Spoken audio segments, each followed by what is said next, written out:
নমস্কার বন্ধুরা, আমি অরিজিৎ তোমাদের সকলকে কম্পিটিটিভ গাইডেন্স বাই অরিজিতে স্বাগতম জানাই।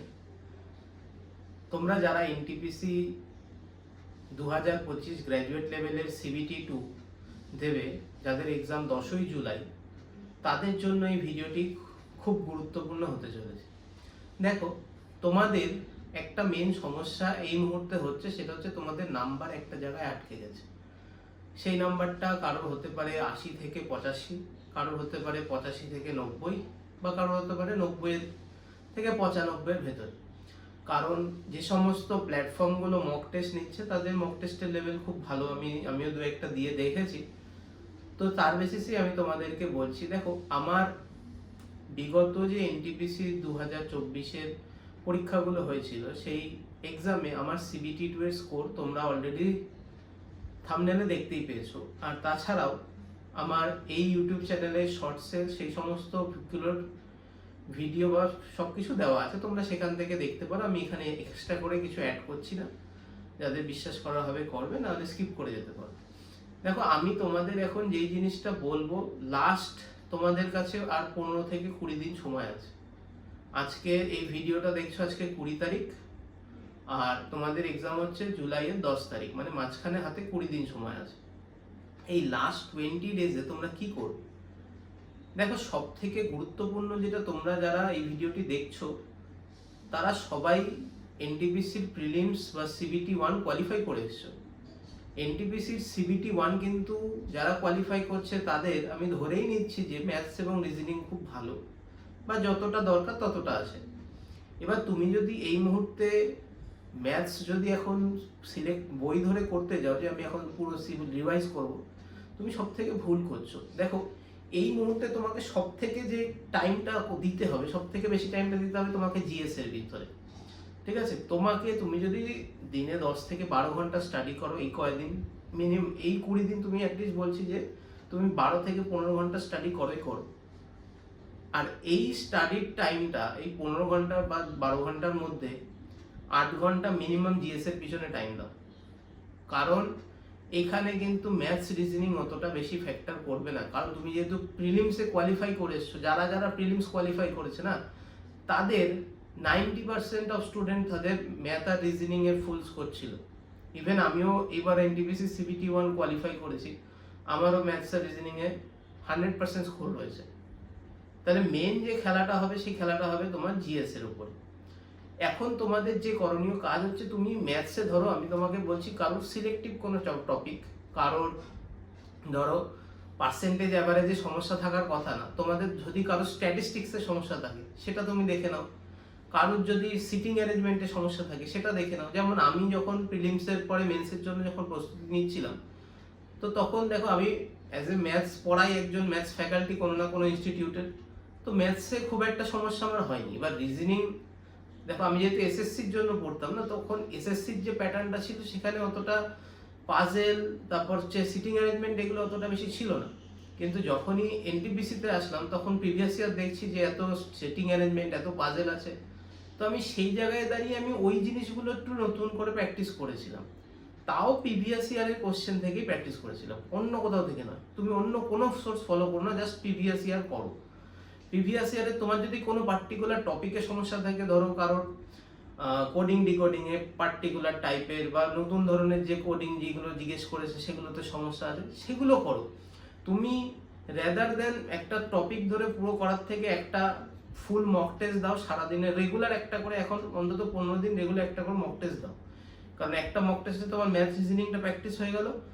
বাকি যে টাইমটা আছে তোমার কাছে, সেটা তুমি পুরোপুরি তোমার জিএস রিভাইজ করার আর কারেন্ট অ্যাফেয়ার্স রিভাইজ করার পিছনে সময় দাও। দিনে এখন মিনিমাম 7 থেকে 8 ঘন্টা শুধু জিএস পড়ো, কারণ জিএসই তোমাকে ওই টপ লিস্টে নিয়ে যাবে। ম্যাথস আর রিজনিংয়ে তুমি যতই 100% স্কোর করো না কেন, তুমি কিন্তু কখনো নিজের স্থানটা করতে পারবে না। কারণ জিএসএ যদি ধরো কেউ 50-র মধ্যে যদি কেউ 30 স্কোর করতে পারে না জিএসএ, ভাই, সে একদম টপ 1%-এ চলে আসবে।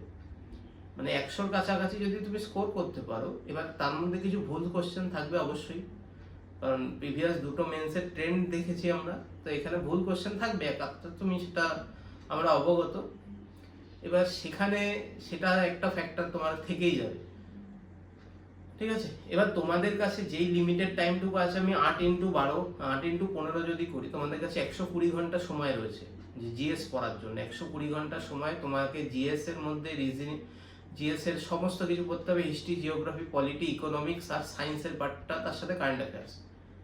তুমি রেগুলার যদি 1-1.5 ঘন্টা করে, 1 ঘন্টা করে প্রতিটা সাবজেক্ট দাও, তুমি দেখো শুধু এখন লাস্ট টাইমে শুধু ইম্পর্টেন্ট জিনিসগুলো পড়বে, নাকি তুমি এখন মডার্ন হিস্ট্রি ধরে চেটে দিলে, একদম নয়। ধরো যদি মিডিভেল হিস্ট্রি বা এনশিয়েন্ট হিস্ট্রি আমি জিজ্ঞেস করি, যে আমার যে জায়গাটা গোলা, ধরো Gupta dynasty, post Gupta, post Maurya, এই ধরনের জায়গাগুলোতে আটকায়, তো এই জায়গাগুলো করব। আমি পুরো হিস্ট্রি থরে রিভাইজ করবো। হ্যাঁ, তোমাদের যদি কারোর নোট বানানো থাকে সেই নোট তুমি রিভাইজ করতে পারো, কিন্তু বই থেকে পুরো কখনোই সমস্ত জিনিস রিভাইজ করা যাবে না। এই মুহূর্তে, অন্তত এই মুহূর্তে যাবে না, কারণ এই লাস্ট মোমেন্টে আমাকে সবকিছু পড়তে হবে, সবকিছু 2-3 বার করে রিভাইজ করতে হবে। তো তোমরা এই লাস্ট মোমেন্টটা যত বেশি পারবে জিএস রিভাইজ করো, যত বেশি পারবে। আর একটা মক দাও সারাদিনে, সেটা 1.5 ঘন্টার একটা মক টেস্ট ফুল লেন্থে। দেখো অনেকেই উঠে উঠে মক দেয়, সেগুলো করবে না, ফুল লেন্থে মক দেবে। আর যেটা করে, মক দেওয়ার পরে অ্যানালাইসিসটা করবে। ধরো 2টো মক 3টে মক দিয়ে যে কমন যে ম্যাথ আর রিজনিং এর টপিকে যে জায়গাগুলো সমস্যা হচ্ছে সেগুলো দেখে নাও। ধরো আমার ক্ষেত্রে কি হতো, আমার ক্ষেত্রে আমি ধরো ম্যাথে কোনো একটা সিলি মিস্টেক করে দিলাম, ঠিক আছে, নতুন কনসেপ্ট আসছে না, কিন্তু সিলি মিস্টেক করছি, যে একটা প্লাস করতে গিয়ে মাইনাস করে দিলাম। রিজনিং এ আমি যোগের জায়গায় গুণ করে দিয়েছি। তো এই জিনিসগুলো হয়।